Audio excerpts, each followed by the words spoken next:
नमस्कार, एक और वीडियो के अंदर आपका स्वागत है। इस वीडियो के अंदर हम बात करने वाले हैं लश्कर-ए-तैयबा का आतंकी उमर हारिस उर्फ खरगोश, उसके बारे में। ये क्या है, जयपुर के अंदर पिछले 1 साल से किराए के मकान के अंदर रह रहा था, अपना नाम बदल के रह रहा था और किराए पर मकान पे रह रहा था।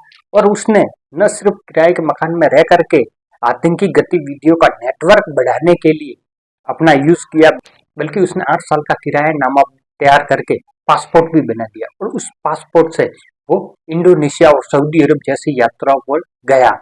इस तरह से ये भारत की सुरक्षा के अंदर बहुत बड़ी चूक है, क्योंकि लश्कर-ए-तैयबा जैसे संगठन का आतंकी जयपुर के अंदर 1 साल तक रहता है अंडरग्राउंड। न सिर्फ वो जयपुर के अंदर रहता है, बल्कि अपने स्लीपर सेल तैयार करता है, क्योंकि 1 साल तक कोई आतंकी रहता है, उसने अपना नेटवर्क तो जरूर फैलाया होगा। तो ये भारत की सुरक्षा के अंदर बहुत बड़ी चूक है। आने वाले दिनों के अंदर भारत को इसका खामियाजा भुगतना पड़ सकता है। जयपुर के अंदर रह रहा है और पुलिस को उसकी खबर तक नहीं है, और पुलिस का वेरिफिकेशन भी हो जाता है उसका पासपोर्ट बनने के लिए। लोकल पुलिस है, उसकी जांच भी नहीं करती और उसके पासपोर्ट के लिए पुलिस वेरिफिकेशन है वो ओके कर देती है। तो इस तरह से भारत के अंदर इस तरह से काम हो रहा है। मतलब उस आतंकी ने नकली पासपोर्ट बनाया, यहाँ पर 12 महीने तक रहा, नकली किराएनामा तैयार किया, पिछले 8 साल का लोकल पुलिस से वेरिफिकेशन करवाया और भी कई तरह के डॉक्यूमेंट उसने बनवाए होंगे। इस तरह से लश्कर-ए-तैयबा जैसे आतंकी संगठन के भारत के अंदर कितने लोग घुसे हुए हैं, इस बात का भारत सरकार को अंदाजा नहीं है। ये धीरे धीरे क्या अपना नेटवर्क फैलाते हुए जा रहे हैं, इनके स्लीपर सेल की संख्या बढ़ाते हुए जा रहे हैं। जब उनको लगेगा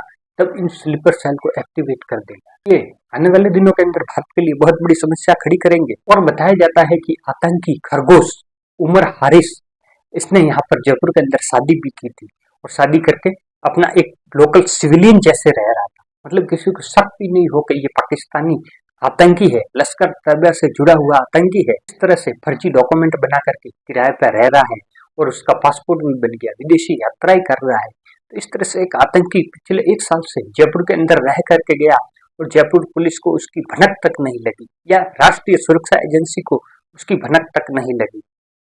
तो ये देश की सुरक्षा के लिए, जयपुर की सुरक्षा के लिए बहुत बड़ा खतरा साबित हो सकता है, क्योंकि इसने जो आतंकी नेटवर्क तैयार किया होगा, जो स्लीपर सेल तैयार किए होंगे, जब वक्त आने पर उनको वो एक्टिवेट तो जरूर करेगा, क्योंकि उसका इतनी मेहनत करके यहाँ पर नेटवर्क अपना मजबूत किया होगा, तो उसको जब जरूरत लगेगी तब उसको वो एक्टिवेट करेगा।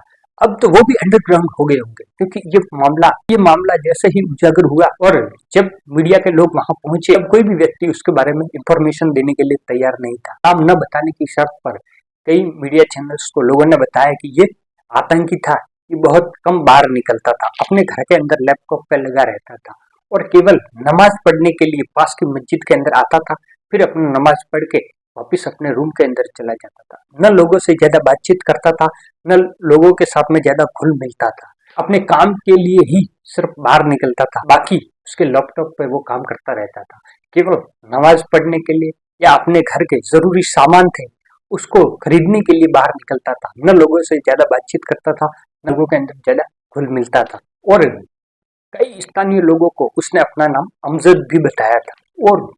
और भी कई गैंगस्टर जयपुर के अंदर रहे हुए। राहुल पिछले दिनों गिरफ्तार किया गया, उसको अवैध हथियारों की गतिविधि के अंदर गिरफ्तार किया गया। वही कई दिनों से अपना रैकेट चला रहा था। अब ये आतंकी यहाँ से निकल के ऐसी खबरें आ रही है जिसका पासपोर्ट बन जाता है, जो विदेश यात्रा पर चला जाता है।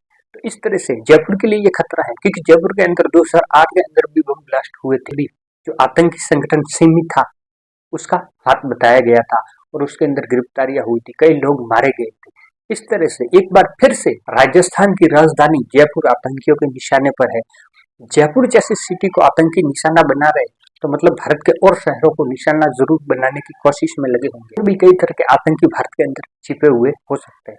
तो भारतीय सुरक्षा एजेंसियों को और भी सतर्कता के साथ में जांच करनी पड़े। नेटवर्क को पकड़ना बड़ी चुनौती होगा। उसके नेटवर्क को जब तक पुलिस या जांच एजेंसी पकड़ेगी नहीं, तब तक खतरा बना रहेगा। बाकी आपकी इस विषय पर क्या राय है वो कमेंट बॉक्स के अंदर जरूर रखें। वीडियो पसंद आए तो लाइक कर दीजिए, दोस्तों के साथ में शेयर कर दीजिए। ऐसे ही वीडियो हमारे चैनल पर आते रहते हैं। मिलते हैं एक नेक्स्ट वीडियो के अंदर, तब तक के लिए जय हिंद, जय भारत।